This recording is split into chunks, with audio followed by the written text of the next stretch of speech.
Welcome to the PointSNews interviews. Today we have with us Kevork Almassian, a Syrian journalist and geopolitical expert who will help us understand the complex situation in the Middle East.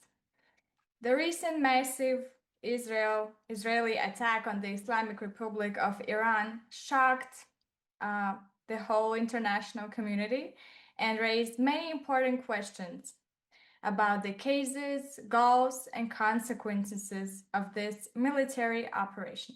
Hello, Kevork. Thank you for coming. Thank you very much for having me. It's a pleasure. Let's dive right into the interview. So, Israel has carried out one of the most massive attacks on the Islamic Republic of Iran. What do you think Iran's response will be to this attack? As we already know, it actually already did responded, but what scenarios do you see unfolding? There is, it seems, a government blackout from the Israeli side for us not to be able to evaluate the gravity of the response from the Iranian side. So we have to wait for some time, for a few days, to evaluate the gravity of this response from the Iranian side and also how valuable were the targets. In the broader context, this attack was not from the Israeli side against Iran, was not, in my opinion, surprising at all, although it shocked many people. However, there were many indications that Israel is going to carry out such an attack against Iran. And in my opinion, this started not in few weeks ago, but rather months and months ago, and especially after October 7, when the US and Israel have taken a strategic decision, to wipe out the allies of Iran, or what used to be called the axis of resistance. Therefore, they have gone into a very, I would say, brutal onslaught against the Palestinians in Gaza in order to completely decimate this strip, in order to spread hopelessness among the Palestinian people. And according to many human rights organizations and also some of the cases raised against Israel, this amounts to a genocide. And now when we evaluate or follow the statements of the Israeli side, they clearly say that they want to commit an ethnic cleansing against the Palestinians, which means the forced relocation of around 2 million Palestinians outside of the Gaza Strip. That is why the bombardment campaign from the Israeli side was so brutal, that they wanted to urge the Palestinians to leave, between brackets, voluntarily. But what they did basically is they destroyed every aspect of the Palestinian life, including the infrastructure, energy, schools, medication, housing, and everything. Then they moved to Lebanon, and they have carried out a very complex military, cyber, and intelligence operation against Hezbollah, which was one of the most important allies of Iran, and they have capitated the entire leadership of Hezbollah. And after that, they came after Syria.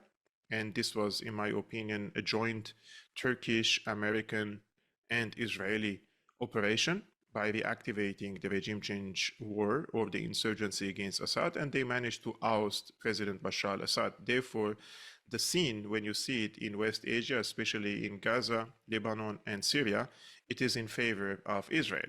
Now, when we go back a little bit back in history and we remember what General Wesley Clark of the United States said, I think this was in 2007, during an interview on Democracy Now!, that in 2001, when the 9/11 attacks happened, and he was in the Ministry of Defense or the MOD of Washington, and he was informed by senior American officials that they are going to knock out 7 countries in 5 years. And it all started with Lebanon, Palestine, Syria, Sudan, Somalia, Libya, and they end up with Iran. So everybody knew that the last, let's say, the last country in this chain of countries was Iran. So before doing that, they needed to degrade the strength of the allies of Iran in the region, as I mentioned, so that they can, in a more, let's say, easy way, to strike deep inside Iranian territories. For example, one of the ways they did that is when Assad was ousted, Israel destroyed all of Syria's air defenses.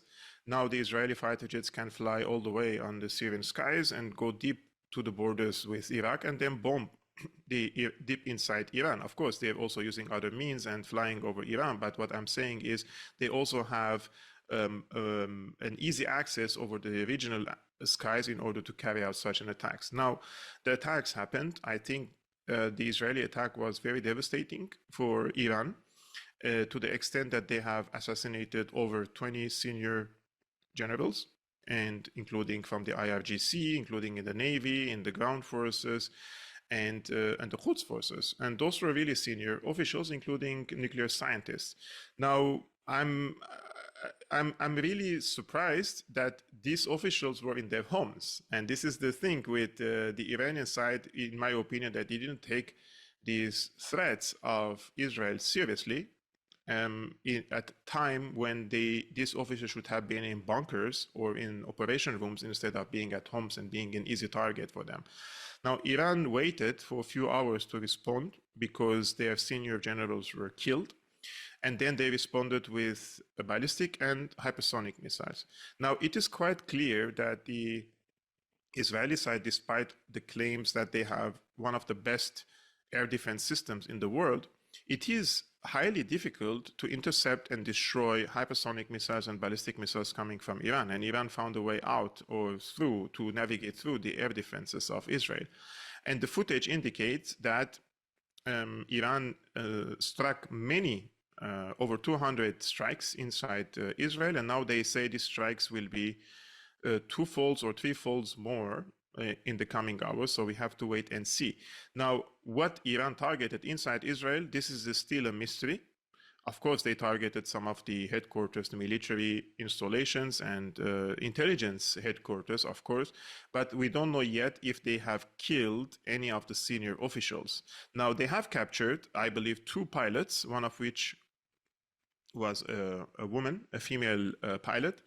And I think this is valuable for Iran to exchange because the Israelis value their soldiers, so they would like to exchange them.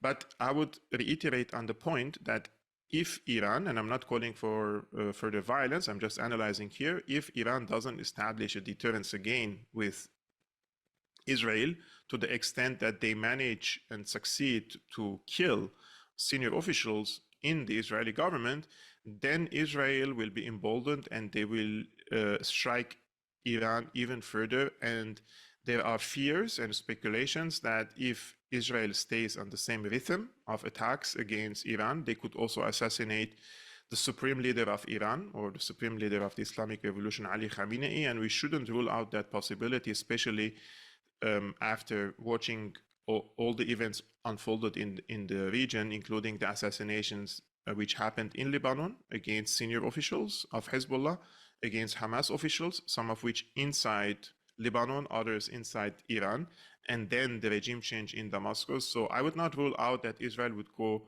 all the way to assassinate the leader of the Islamic Revolution in this case, if Iran doesn't establish deterrence now. This is the time to establish deterrence because you either establish it or you lose it. And time doesn't play on the side of Iran in this case. They have to do it as quick as possible. So we have to see now how they are going to further respond to the Israeli attacks. So, do you think that the nuclear war, the program, isn't the real reason for these attacks? This is one of the reasons, of course. They use it as a smokescreen to attack Iran because they say Iran is enriching uranium to the level that they could, if they want to, develop nukes. Iran doesn't have nukes, and it hasn't developed or enriched uranium to the level which gives them the opportunity to build a nuke. However, Iranian side said we could change our nuclear doctrine if our nuclear facilities came under strikes or under attack, and it happened. Now, again, we don't know how much damage the Israelis have caused to these nuclear reactors because we have on the surface, let's say, nuclear facilities, but then you have under the ground nuclear facilities deep inside the ground, which, according to many military analysts, it is very difficult, even if the Israelis use this bunker let's say, explosives to reach deep inside these bunkers to destroy them. So, in my opinion, the Israelis can probably slow down the uranium enrichment of Iran, but they cannot destroy it completely unless they have boots on the ground, and that's not going to happen. Therefore, the Israelis will resort into a combination of two strategies. One is military pressure by killings and destruction and especially assassinations. But on the other side, they are going to resort to more domestic intelligence operations. And one of the ways they could do that is to trigger or mobilize the anti-government people inside the country in order to urge them to go into protests and demonstrations against the government with the hope that there could be a revolution or a coup against the Iranian government. I think this comes especially after the recent video statement of Benjamin Netanyahu desperately asking the Iranian people to rise against their own governments. And I think this is a desperate call because people need to understand Iran is a nation. Now, Syria, it wasn't a nation state. It was the result of Sykes-Picot, which the Brits and the French, they sliced the region. And the Syrian identity is new. And people just found themselves being Syrian after their independence from the French occupation. But Iran is a 5,000 to 7,000 year old civilization. And therefore, the people in Iran, even if they disagree with their government, I don't think that they would rise against their own government during such difficult and dire times in order to topple their governments to score points. Because this, for them, their belonging is to the nation, and regardless of the government. So I really rule out the possibility of a coup or a revolution being triggered against the Iranian government at the current moment. Therefore, I speculate when they fail to achieve this goal through this mean, then they would resort into more complicated operations inside Iran via the terrorist organization called Mujahidi Khalq. Mujahidi Khalq are a radical Takfiri organization which has carried out many terrorist attacks against Iranian assets or Iranian interests inside Iran, and they have been supported by the United States, by some of the Western governments, by Israel, and also by Azerbaijan. So my fear is that Azerbaijan could play an instrumental role in this, especially that there is a big Azeri community in Iran. There is a big Kurdish community in Iran, and they could try to, mobilize them against the Iranian government. But days will tell us exactly these answers. In my opinion, Iran is very strong militarily. They cannot, let's say, outnumber or outmaneuver the Iranian government only through military means, unless they would send boots on the ground. But Iran is a very, very large country. It's larger than, it's almost, I believe today I was reading, like it's half the European continent. So it's going to be very hard to occupy Iran directly. Therefore, they will need proxy forces inside of Iran. So this means billions of dollars worth of weapons, ammunition, training to local forces or local actors inside Iran to be able to topple this government. But this will lead into a civil war and probably balkanization of Iran. So Iranians have now an opportunity to restore the balance of power, to restore deterrence, as I mentioned. But if they miss this opportunity, then things will not play in their hands, and things will be very, very difficult for Iran in the near future. Yes, and speaking about the near future, I mean, if the conflict drags on, what consequences could it have for the entire Middle East and global security? And what are the risks of the war spreading like inside, to the neighboring countries? Like, yeah, you understand. That's a very good question, because I think it depends on where this scenario is going to lead inside Iran. Now, if Iran retaliates in a very harsh way, and I'm speaking about targeting American assets in the region, then it will drag the entire region into a regional war. Now, Iran doesn't want to do that. It's quite clear. Iran, it has shown self-restraint in the past 1.5 years, to the extent that they lost Syria and they lost Lebanon, basically, to their enemies.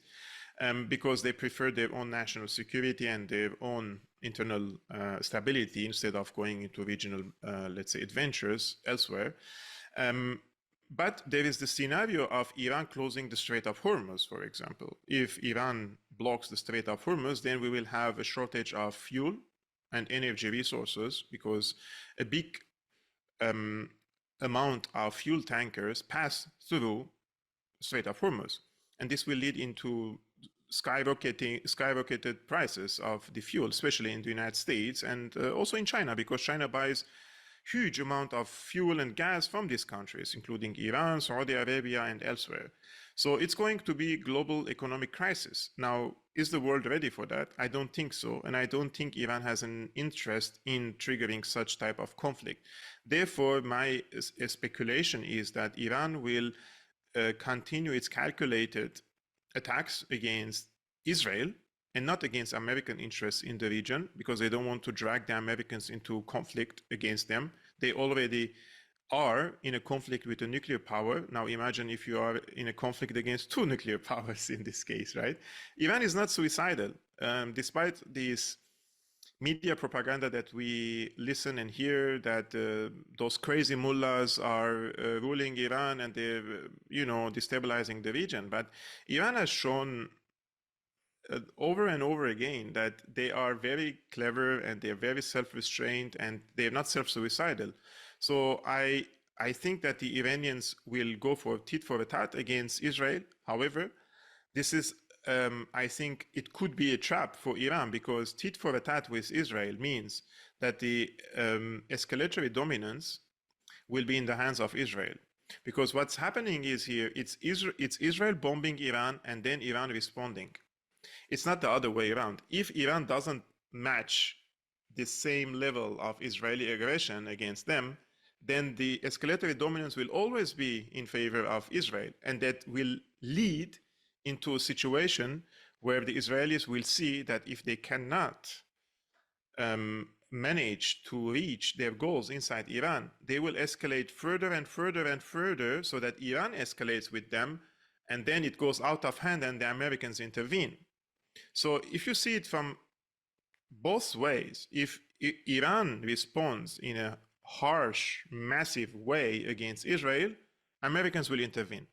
But if they don't do that and they continue in a calculated manner, that means Israel will take them in a matter of weeks or months to the same place, which is American intervention in this case. And the Iranians do not want to do that. So what is the solution in this case? For the Iranians, if they don't, as I mentioned, establish a deterrence now, like, which means if Israel attacked to this level, they have to outmatch the Israelis. If they don't do that, it will be like a rolling snowball. It will grow and grow and grow, and then the Americans will intervene, and the entire Europeans are on the side of Israel, and they're even condemning Iran for basically getting bombed. And this is very ridiculous. Yesterday, I read one of the statements from the foreign minister of Germany condemning Iran for what? The statement came after Iran was bombed, and Germany blames Iran and condemns Iran. But Iranians hasn't attacked Israel yet. I don't understand. So even if you read French, European Union, German, British, almost the collective West is acting as a one body against Iran, just like they acted as one body against Russia. And they have sold the illusion to the Iranians in the past months that Trump wants a deal. But what they are trying to do is, this is the smokescreen they create. They give the illusion to Iran that they don't want to go into war against them. So come and talk to us. But at the same time, they're preparing for war. And this has been confirmed by several American sources that they've been preparing this for 8 months, which means before the negotiations started between the Americans and the Iranians. And this is the same thing that the collective West did to Russia when they agreed to Minsk I and Minsk II. Minsk I and Minsk II were opportunities which gave time for Ukraine to arm itself and be ready for war.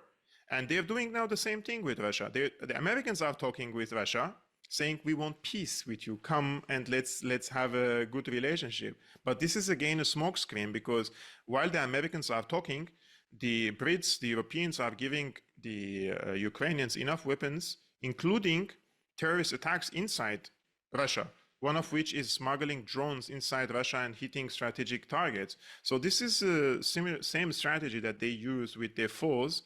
On one hand, they give a hand to speak, and on the other hand, they kill you, like they did with Gaddafi. Barack Obama shook hands with him 1 year earlier, and the second year he killed him. So it's really difficult to trust these Western politicians when it comes to such strategic geopolitical conflicts, because for them, they see the world in a zero-sum game. We win, you lose. We don't compromise. We win, you lose. We win, you lose. This is how they see the world, which means it will be very difficult for other countries to survive under such circumstances. And that's why some countries seek to have nukes, because if you don't have a nuke, then this is going to be your destiny. And that's how North Korea, for example, saved itself from American invasion by developing nuke. And I'm not calling for other countries to have nukes, but countries also think about survival. Nations think about survival. That's why if Iranians find themselves in a harsh situation, that there is an existential threat against them, I would not rule out that Iran would build its nuke. Now, really, not like what Netanyahu is saying, because Netanyahu is saying this for 25 years. He's telling us that Iran is 2 months, 1 month, 1 week away from a nuke, but Iranians didn't do it, but they could do it now if they feel under existential threat. Yeah, like we all remember Trump promising that he'll bring peace in Ukraine and peace all over the world before he came back to the office, and we see that he's not not a man word. So yeah, it's actually I think the Russians know this, and like fool me once, shame on you. Fool me twice, shame on me. And it's quite clear from the Russian military operations in Ukraine and the crumbling of the front lines, basically of the Ukrainian armed forces. It indicates that the Russians do not believe that the Americans are serious, because they didn't pause, they didn't accept any ceasefire agreement yet. Only 48 hours, 24 hours, those are temporary cessation of hostilities. But the front lines are all under harsh bombardment from the Russian side, because they know if they stop, the Western countries, they will send enough reinforcement and ammunition to Ukraine to resist the Russian advances. And they use these talks to rearm Ukraine again. Therefore, the trust in international politics, international relations is very important. I remember, I'm old enough to remember the 70s and the 80s, although I was born in the 80s, but I have read a lot of these conflicts, similar conflicts in the 80s, 70s, 60s. They were always serious statesmen in the West. You can trust, you can talk, you can take them with their words. If they say a word, they mean it, and you trust it. It doesn't have to be an ink on a paper and a signature.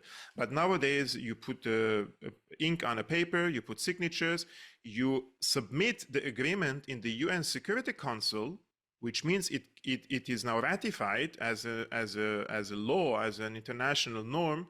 And despite that, they violate it, such as the Minsk agreements, for example. Therefore, we are living in a so-called rules-based international order, but this is a jungle. One side applies the laws and the regulations on the rest, but they don't apply them on themselves. And this means that we're not living under rules-based international order, and that means increasing number of countries will seek for nukes. And this is very dangerous, because one day a reckless government could come in a country which has nukes. And what could we do then, right? At the current moment, all the countries, 9 countries which have nukes, they're not firing against each other. But if I'm saying Israel now goes rogue and attacks Iran in tactical nuclear weapon, for example, this will change all the equations in the world. Now, every country will be paranoid enough to either develop nuke or be ready to use nukes, because they had the nuke for deterrence, for them not to be attacked. But if nukes start to be used by a country like Israel, this normalizes this new nuclear warfare or nuclear exchange. And remember, nuclear attacks is not like a one-time thing. If you use a nuke, the other side will use a nuke. So we're talking about two or more than two sides, multiple sides are exchanging nukes against each other in a very short manner, and this will lead into the killing of millions of people, like World War I and World War II. So this is a suicidal path that the Western collective West has chosen to pursue when they have enough diplomatic, financial, and military power to impose these laws and regulations on all. So international law is very important, but it's not respected. Therefore, this is the result. The result is endless cycle of violence and wars all around the world, including genocide, like what is happening in the Gaza Strip. How is it possible that it continues and nobody is acting to stop it, basically? Yeah, but this raising a question, another question. Like, could you tell that we're at the risk of a third world war? Well, that's a serious scenario. Now, I believe, my personal opinion is if there is going to be a world war, it's going to be in Ukraine, not in the Middle East. For me, if you see the British and American theorists, they believe that if you control Eurasia, you control the world. Now, one of their major competitors in this Eurasian region is Russia. However, if we think about it logically and critically, although Russia is a big military power and a big nuclear power, but the imminent threat against the Western dominance, I'm not saying against the West, against the Western dominance is China. It's not Russia. China is the biggest threat against the Western dominance, against the unipolar world. And that's why there are voices in the Trump administration telling him, what are we doing in Ukraine? If we continue this war, we will bring China and Russia closer together. And we had a doctrine in the 70s and the 80s, it was a Kissinger strategy, which is find a rift between China and Russia. That's why they turned back then communist China against the Soviet Union, because they wanted them to be busy fighting against each other. But now we brought them both together because of the Ukraine war. So let's stop the Ukraine war, freeze it, and focus on China. But China is too big for us to handle. So we hit the third leg of Eurasia, and that is Iran, because Eurasia stands on three legs: China, Russia, and Iran. So they're trying to take in or take out the third leg of Eurasia, and that is Iran. However, a global world war requires the participation of the Russian, the Chinese, and other players. A war against Iran will not bring in the Russians and the Chinese. Forget about that. The Chinese and the Russians have strategic relationship with Iran, but they will not intervene directly to fight for Iran or with Iran against the United States, unlike the US, because the US is an empire and Israel is organically part of this empire, so they will come to fight for their own empire in this case, and of course with the huge influence of the Israel lobby as well, the Zionist lobby in the United States, which urges Washington all the time to intervene in these cases. So World War III is in my opinion, is not on the table in Iran at the current moment.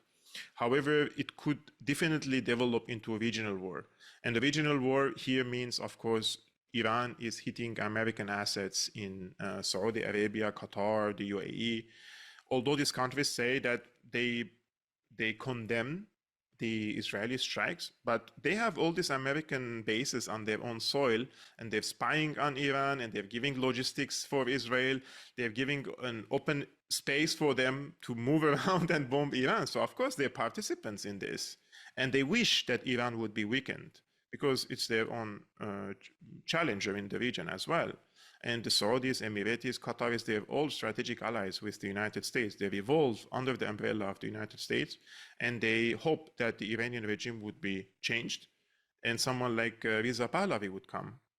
So will that happen? So days will tell, but it's a very dangerous situation for Iran. It's existential and very dangerous. And I say this because I love Iran and I love the Iranian nation and civilization, and I worry that the Americans would do to Iran what they did to Syria, like killing the country, killing the people, and bring in all these terrorists and divide and conquer this region.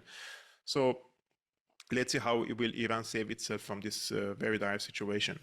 And we want to hear your opinion on some of discussions in the media and analytical circles about that the United States may have known about the attack in advance and secretly supporting Israel.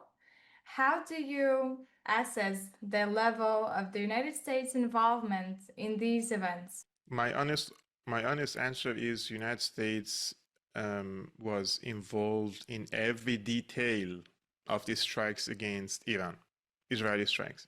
So they created this media smokescreen in the past weeks. If you notice, there were endless articles in these think tanks, Axios. Those are all affiliated with Mossad, with the CIA. They're spreading misinformation, basically real misinformation, saying that there is a rift between Trump and Netanyahu. Trump doesn't want Netanyahu to bomb Iran, and Trump prefers diplomacy. Trump doesn't want to go to war. This is all smokescreen. They were planning this for at least 8 months, this operation against Iran, with the participation of the United States. And this is what Trump confessed himself in his post on this Truth social media that he owns himself.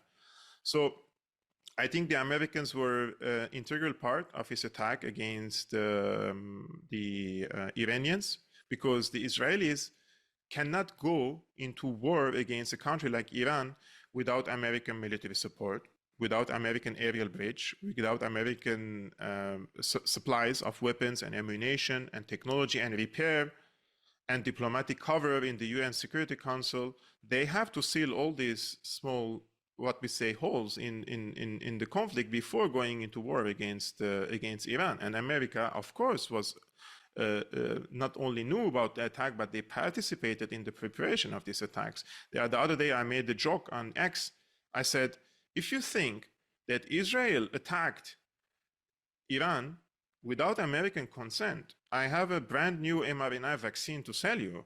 And only a fool would believe that Israel is acting independently.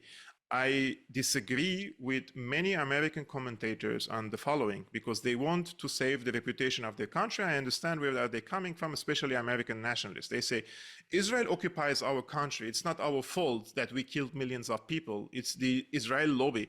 Israel lobby is only one component or one group which has leverage over the American foreign policy. You have the bankers, you have the military industrial complex, you have the Silicon Valley, you have the AI billionaires.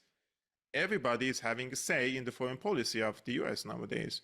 Therefore, you have state and non-state actors inside the United States with embedded interest in waging wars, because wars are profitable for them. They generate money from wars. And that's why I highly think that the United States and Israel act organically together in some of the files, of course, but most importantly in the Middle East. There is no way, for example, for Israel to kill Nasrallah without the consent of the United States. There is no way for Israel to bomb Iran without the consent of the United States, because if the United States stops its military support and its security budget to Israel, they send billions of dollars to Israel per year, plus what they call these extra packages of military aid, then Israel will be out of ammunition. Israel doesn't produce enough military hardware and ammunition to fight its own wars. It's impossible.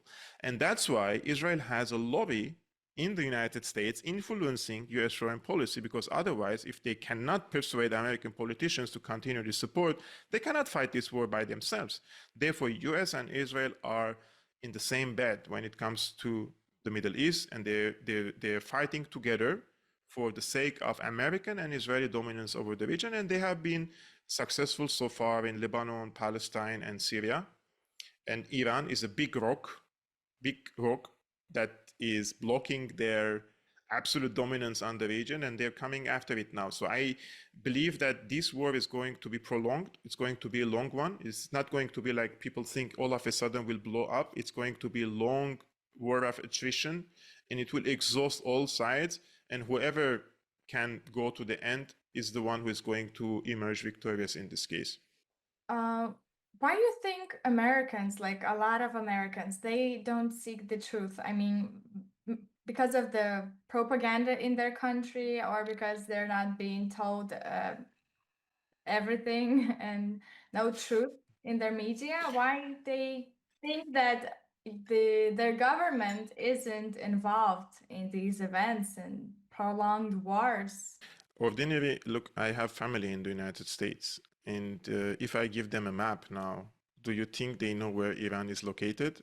Including my family members, right? They don't know. They have no clue about what's happening around the world. Plus, my first published article when I was, this was 10, 11 years ago, it was about who owns the American media. And back then, 7 corporations had a complete grip over the American media. And now it's 6 corporations, and most of them are Zionists, right? And neocons, basically.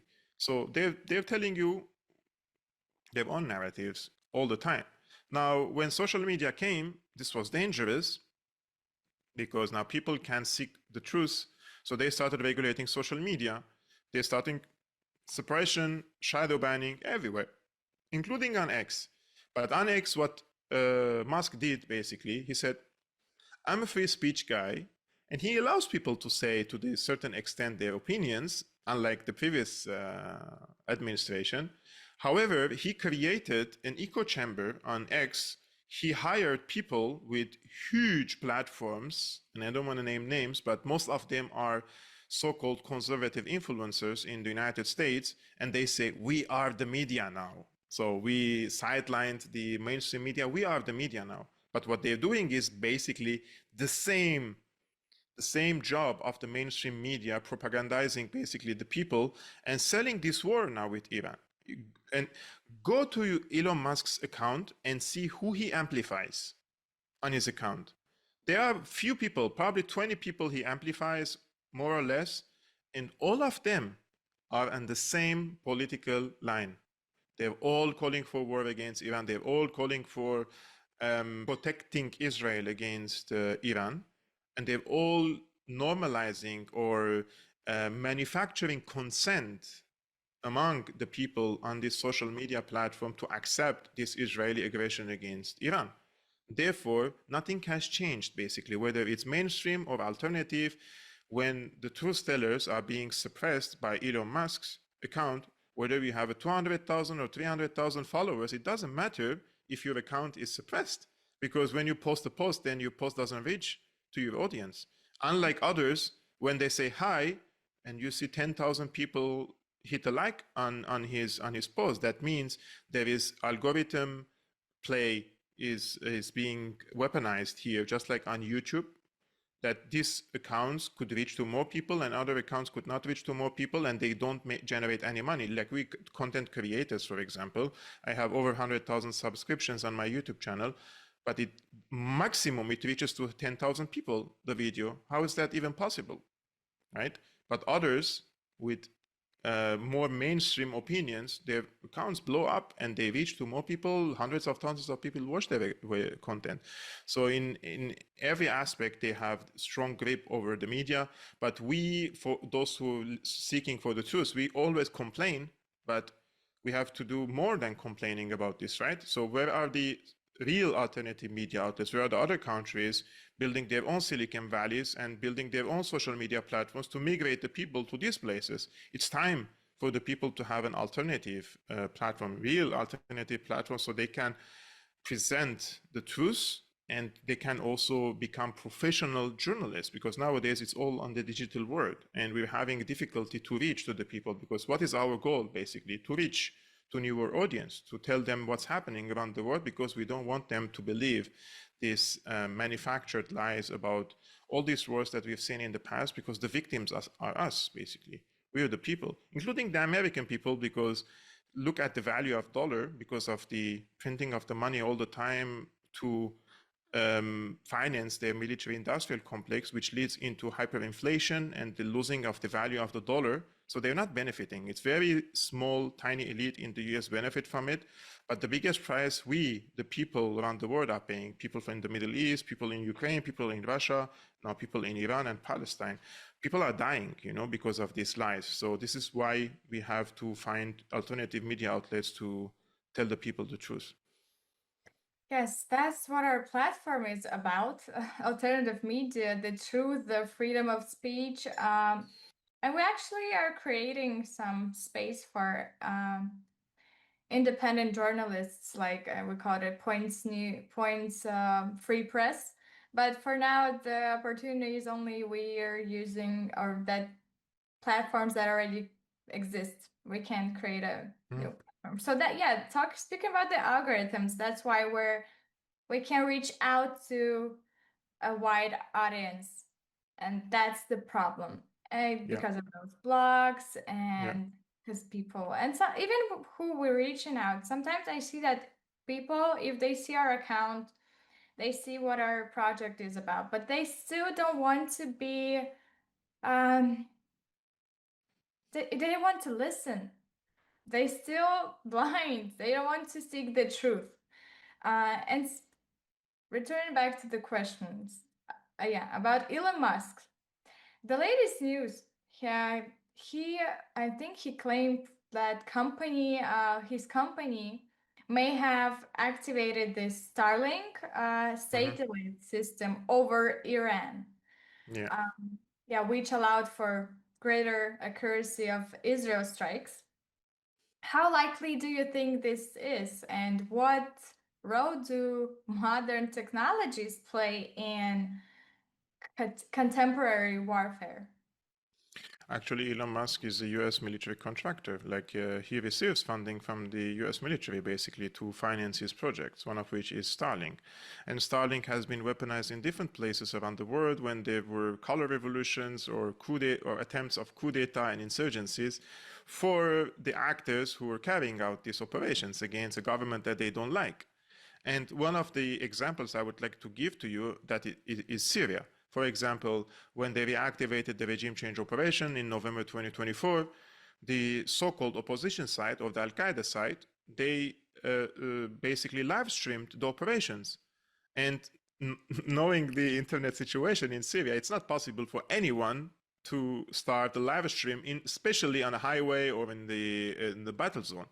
But these Al Qaeda operatives, they all had live streams on their smartphones, which indicates they had satellite internet by Elon Musk, because there is no other player which can give this internet to them.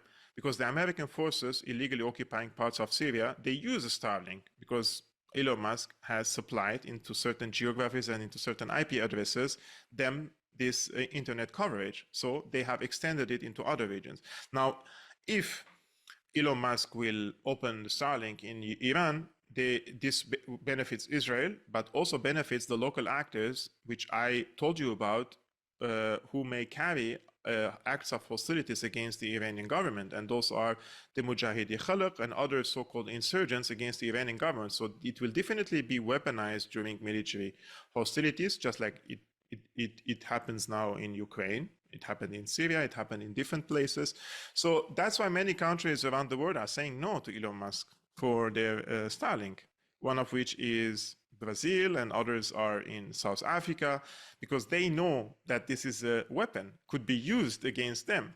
And remember, when you have a control over the internet, you have the control over the algorithm, you have the control over what people can see and watch on your social media accounts, because they can push the content they like depending on the IP address that you are. So nowadays, internet and data is considered the fuel of the 21st century. And Elon Musk is trying to build himself an empire out of this data and out of these AI systems and the Starlink and the satellite internet, because he can influence domestic affairs in other countries and make a change via his technology. That's why he's very brutally trying to bring his technology all around the world, including in South Africa and Brazil. But these countries are aware of this, so they're blocking it. But will they be able to resist it further? Let's see.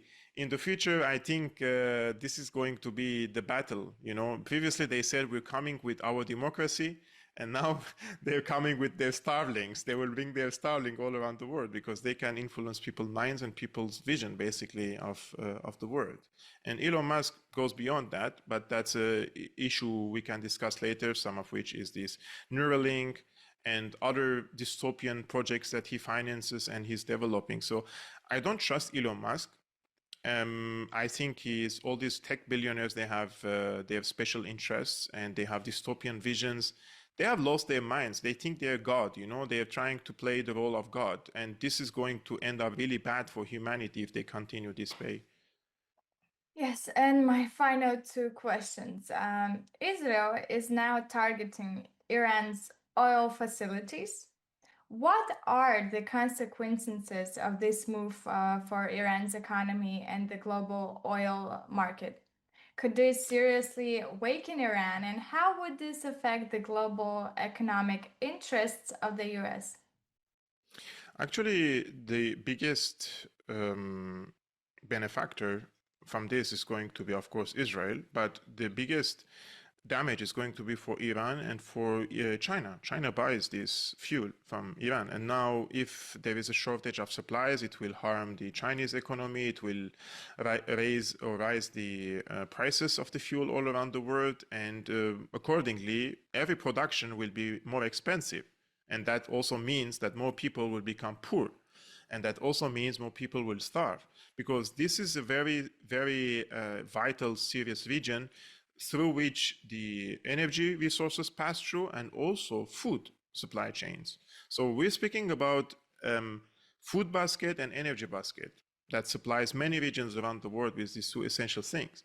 So it could lead into famines. It could lead into people not being able to operate their factories and their daily, basically, necessities. So will Israelis destroy the energy sector entirely? Let's see. But attacking this means Israel is serious in this, and they're not only attacking to curb any nuclear supposed threat against them, but rather to weaken Iran itself. If Iran doesn't have a nuclear program now, but still is able to play a role as a regional power in the region, they will not accept that. Therefore, Iran wants this nuclear program to immunize itself against foreign attacks. So now, if Iran changes its nuclear doctrine, this will be even more dangerous situation in the region. So Israel, as I said, it's quite clear from the attacks, they're very, very serious.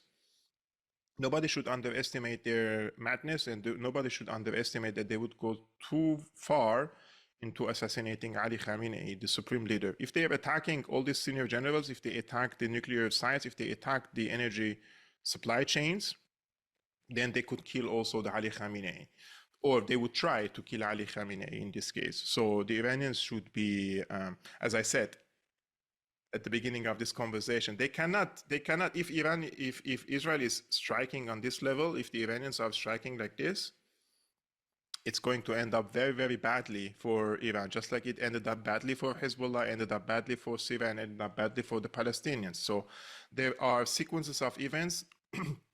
Those were learning curves and opportunities to learn from the mistakes of the other players. If Iran doesn't learn from these mistakes of its allies, then it will end up in a very bad situation. It will bring itself into a very bad situation in this case.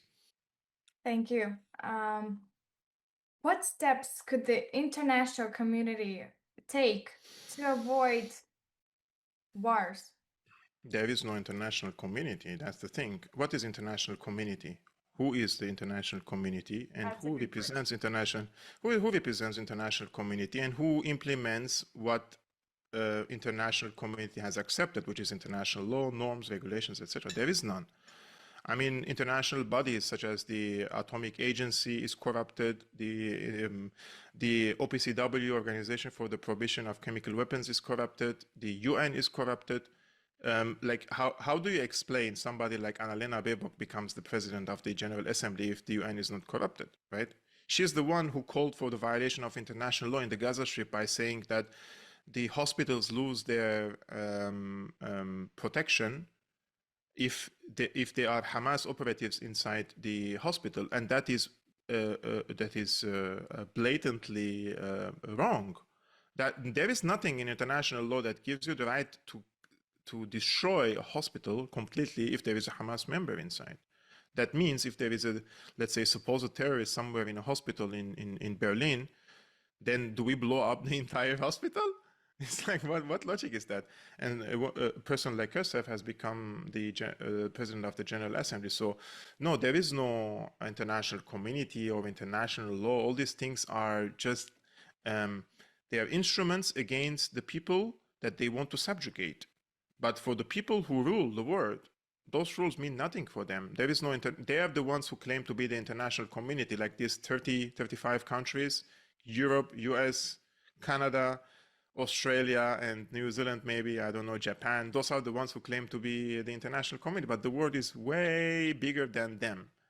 And that's why I have very little hope in what is called the international community. They will do nothing, just like they did nothing to stop the massacres against the Palestinians. If they allowed these live streamed massacres against the Palestinians and they didn't stop it, then there is no international law and there is no international community any longer.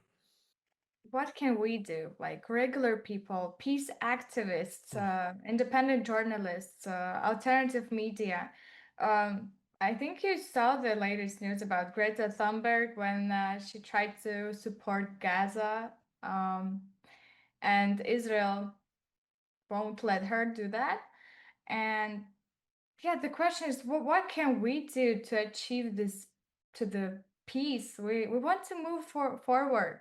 Like we want peace. Everyone wants peace because it's the like. Let's be honest. The literally the world is going crazy, and Yeah. us, what we it's just heartbreaking to see all those conflicts and trying and we like what we can do. Actually, the change comes only from the people in the United States. The US is the empire. And if the Americans are asleep, and if the Americans do not know what's happening around the world, if the Americans do not, if the Americans continue voting in office all these warmongers, psychopathic sociopaths all the time, regardless of their warmongering behavior all around the world, like acting like monsters, like who is electing them? Aren't they the American people? I know that the democracy in America is compromised, and I know that they're recycling the same, whether the same faces or the same type of people, but somebody is giving his and her vote to these people to come to power.